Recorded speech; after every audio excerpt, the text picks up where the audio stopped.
Assalamualaikum warahmatullahi wabarakatuh.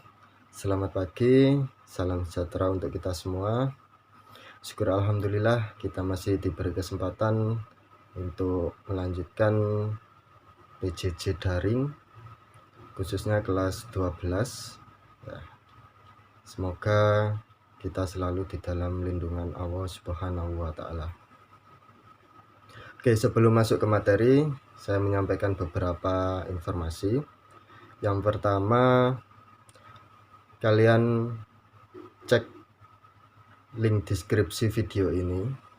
Jadi nanti saya terakan di deskripsi.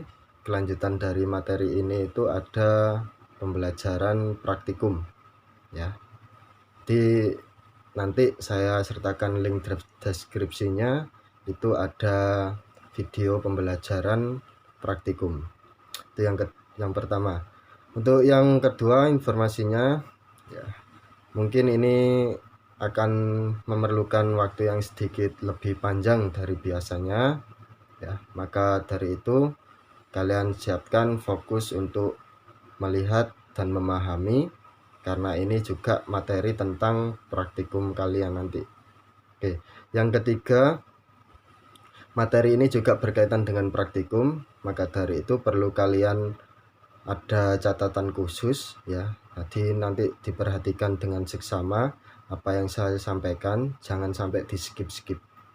Oke, paham ya? Oke, sebelum masuk ke materi, alangkah baiknya kita berdoa menurut agama dan kepercayaan masing-masing. Berdoa, mulai.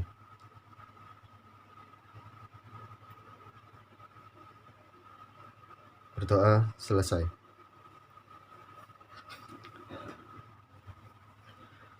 Baik anak-anak, kita masuk ke materinya, ya. Materi pada pertemuan 4 ini khusus kelas 12 yaitu materi inverter atau variable frequency drive. Jadi ini merupakan suatu alat yang bisa memanipulasi nilai frekuensinya. Jadi, nanti nilai frekuensinya akan mempengaruhi kecepatan putaran motor. Itu ya. Jadi alat ini merupakan suatu alat yang bisa merubah variabel frekuensinya, nilai frekuensi yang dirubah, bukan tegangannya atau bahkan bukan dayanya. Oke. Ini gambarnya yang kita punya di sekolah. Itu ada inverter jenis ATV12, produk dari Schneider, ya. Kenapa pakai alat dari Schneider? Nah, ini sering digunakan di perusahaan, banyak menggunakan produk dari Schneider, dan juga pengoperasiannya lebih mudah dibanding dengan jenis-jenis yang lain.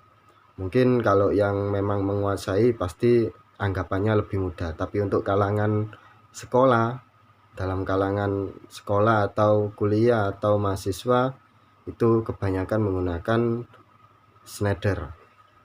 Oke. Untuk yang gambar yang kedua ini kita juga punya, ya. Ini untuk inverter yang 3 fasa 380 ke 3 fasa 380 juga.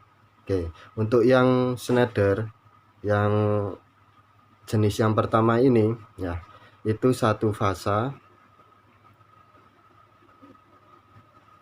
ke 3 fasa. Maksudnya gimana, Pak? Maksudnya itu inputan Schneider itu dialiri arus AC 1 fasa, jadi hanya fasa sama netral 220. Nah, tetapi keluarannya 3 fasa. 3 fasanya kabel RST, tetapi antar fasanya juga 220. Sedangkan dari PLN atau yang sering kita pakai 3 fasa itu tegangannya 380 volt. Oke.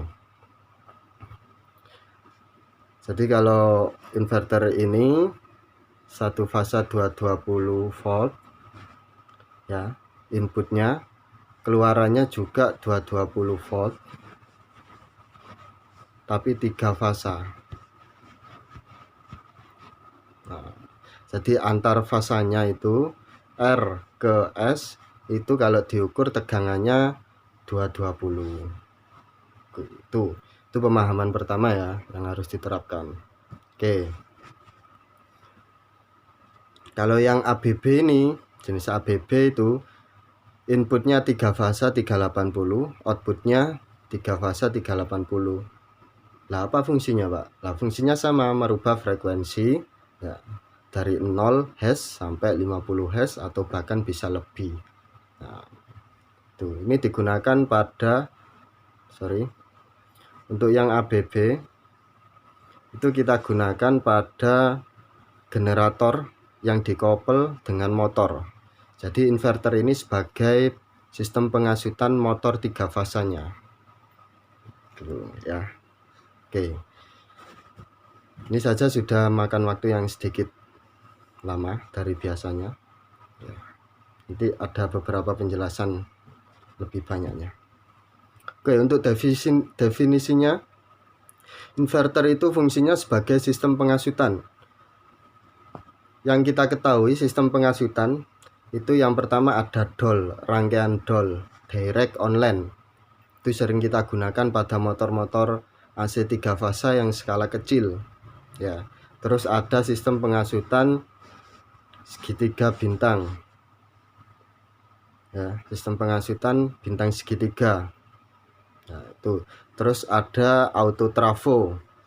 Auto trafo ini juga masuk sistem pengasutan auto trafo. Nah, untuk saat ini kita belajarnya sistem pengasutan yang dengan alat namanya inverter atau VFD. Ya, frekuensi drive. Oke, paham ya? Oke. Ini penjelasannya. Seperti yang saya bilang di awal, biasa kita sebut inverter. Fungsinya mengatur kecepatan motor AC 3 fasa khususnya dengan cara merubah besar nilai frekuensi. Oke, selanjutnya prinsip kerjanya. Kalau kita perhatikan dari gambar ini ya, inputnya ini digambar 3 fasa AC input 50 Hz ya. Tetapi kalau di yang VFD jenis pertama yang dari Schneider tadi itu 1 fasa 50 Hz. Terus kemudian masuk ke konverter. Jadi nanti sebelum langsung ke outputannya motor itu di dalamnya ada 3 tahapan ini. Dikonvert dari arus AC dijadikan DC dulu ya. Terus kemudian dari DC ini nanti bisa dimanipulasi nilai frekuensinya, atau DC link plus filter ini masuk sistem pengoperasian.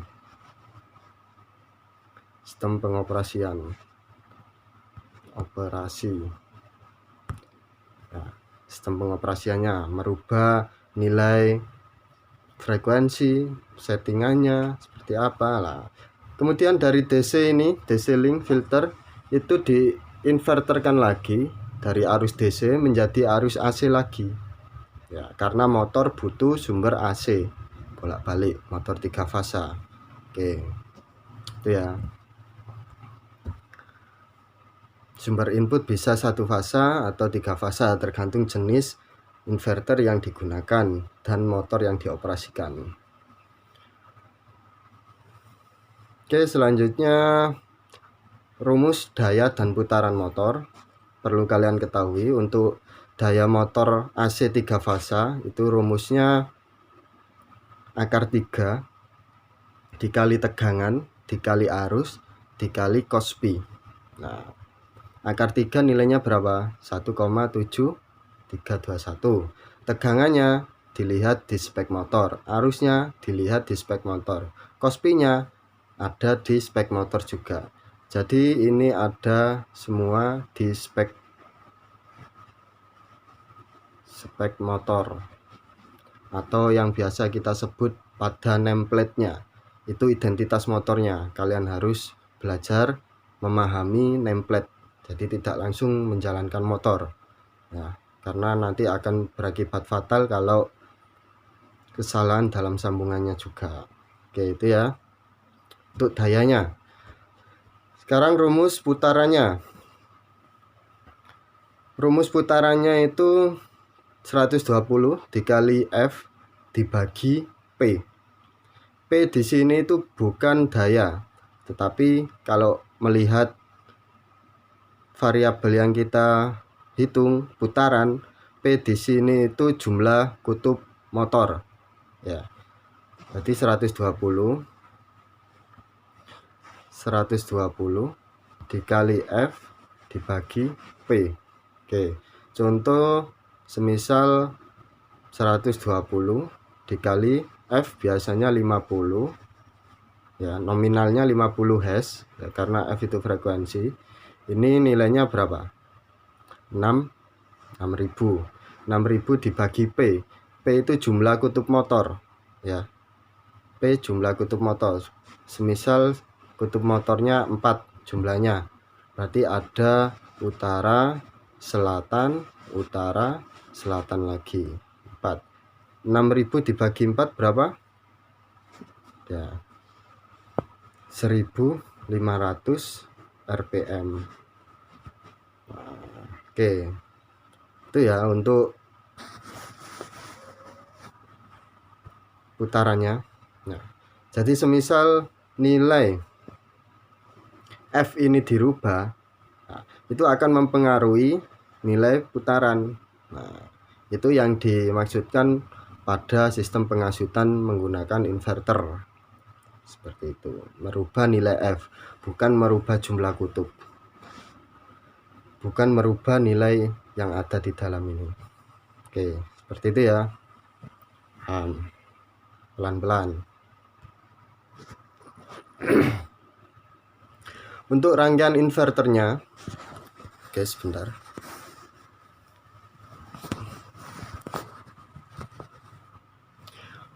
Untuk rangkaian inverternya, kita melihat dari datasheetnya ya. Untuk yang VFD 1 fasa 220 ke 3 fasa 220 yaitu jenis ATV12 Schneider tadi, itu rangkaiannya seperti ini. Oke, rangkaiannya seperti ini.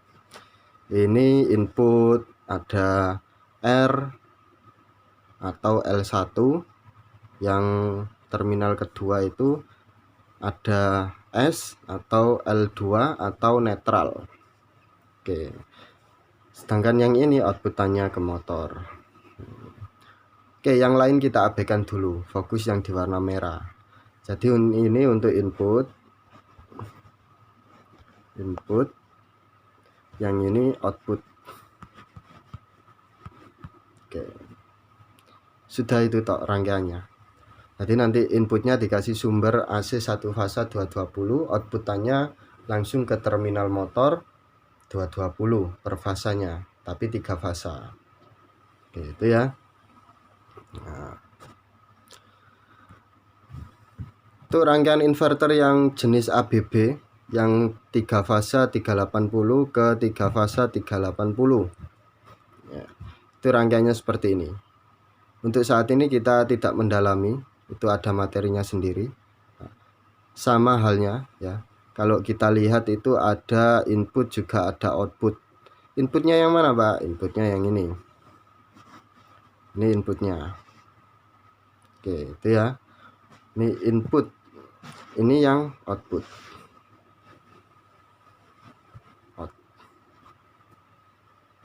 Tuh, sama sebenarnya. Prinsip kerjanya juga sama. Baik, selanjutnya, nah ini berkaitan dengan praktikum kita nanti ya. Untuk seluruhnya siswa ya, itu wajib memahami dan memiliki kompetensi untuk pra-praktikum. Jadi sebelum praktikum kalian harus paham terlebih dahulu penjelasan atau materi apa yang dibutuhkan waktu praktikum. Yang pertama itu mampu mengoperasikan alat ukur listrik.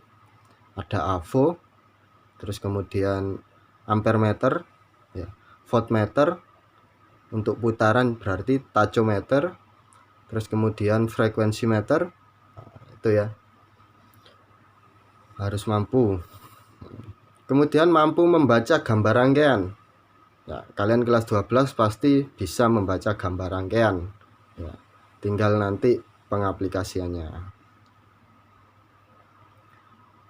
Nah, yang penting kita harus identifikasi alatnya dulu, komponennya dulu. Identifikasi inverternya. Ya. Tuh. Termasuk rangkaiannya juga sumber input outputnya. Ya. Oke. Yang keempat, identifikasi motor AC induksi 3 fasa. Nah, pembacaan nameplate sama harus bisa merangkai terminal motor yang dirangkai segitiga atau bintang atau delta atau Y. Tuh, harus tahu, harus paham. Ya.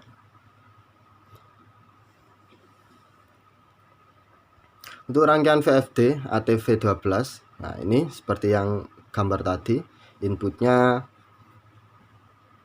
ada yang 1 fasa, ada yang 3 fasa, outputnya 3 fasa. Oke. Nah, ini secara umum gambarnya seperti ini, karena biasanya ada beberapa jenis inverter yang memang inputnya khusus 1 fasa 220 atau 3 fasa 220. Ya, seperti itu gambarnya. Kemudian nameplate motor. Nah, ini yang saya bilang tadi. Oke, nameplate motor kita perbesar nameplate-nya. Nameplate-nya ya, oke. Nah, ini hubungannya. Hubungannya tegangan frekuensinya sama RPM-nya di sini. Oke, arusnya ini. Oke. Cukup perhatikan yang itu. Oke, mulai dari daya. Daya ini 550 watt. Voltage-nya, tegangannya bisa 380, bisa juga 220. 3 fasa ini ya. 3 phase motor. Nah, untuk frekuensinya nominal 50 Hz dengan putaran 1400 RPM. Tuh. Arusnya 1,56 ampere. Nah, tegangannya bisa 380, bisa juga 220. Kalau ini memakai rangkaian DOL, langsung sumber PLN yang 380 3 fasa itu berarti harus dirangkai Y atau bintang. Nah, ini 380 rangkaian Y atau bintang. Sedangkan kalau pakai pengasutan inverter yang keluarannya 3 fasa 220 volt itu harus dirangkai delta. Ini yang perlu ditekankan. Nah, pokok intinya di sini.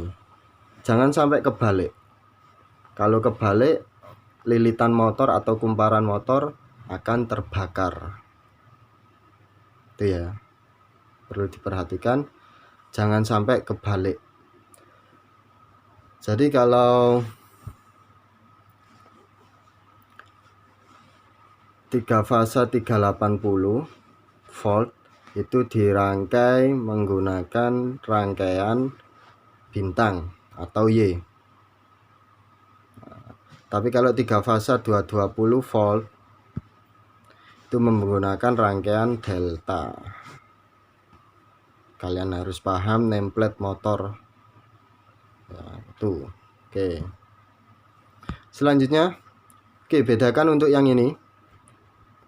Yang ini untuk 380 sama 660 volt ya. Ini motornya lebih besar, 4 kW 4 kW. Putarannya sama, tegangannya beda. Tegangannya 380 per 660. Itu maksudnya untuk rangkaian segitiga itu disuplai tegangan input 380. Nah, untuk dirangkai Y atau bintang disuplai tegangan input 660.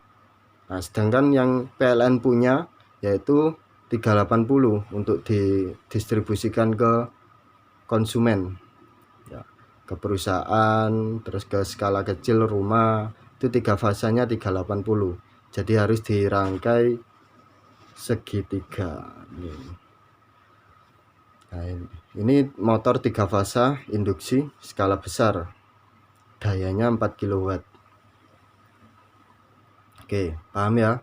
Pelan-pelan, nanti bisa diulang video ini, dilihat terus menerus. Oke, masuk ke percobaannya, yaitu praktikum untuk yang pertama. Pemahaman materi, jadi kalian harus paham materinya dulu. Terus kemudian persiapan alat dan bahan, pengoperasian VFD lokal. Nah, oke. Bicara. Oke.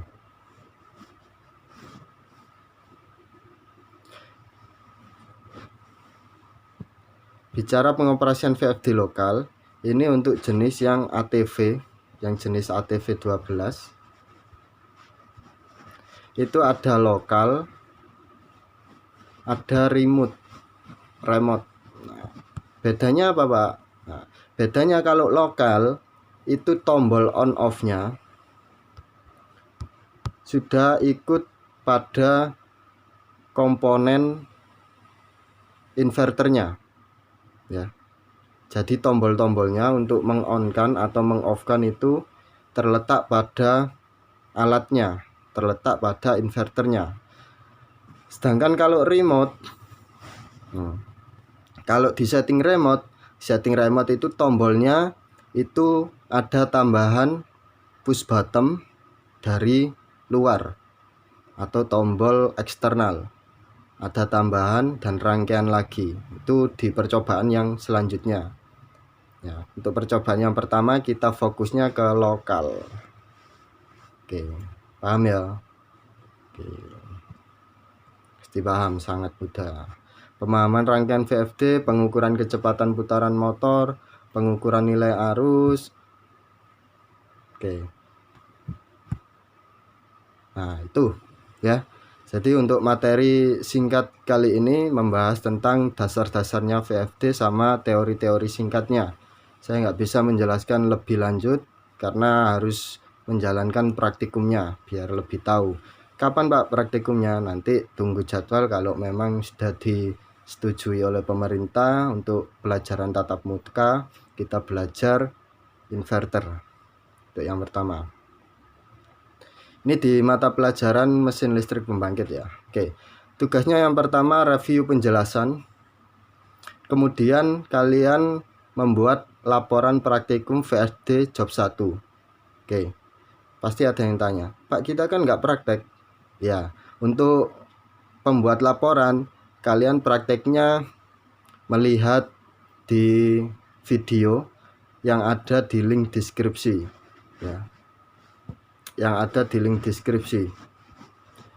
Kalian klik link deskripsinya, nanti ada link untuk melihat video yang saya praktekkan untuk job 1.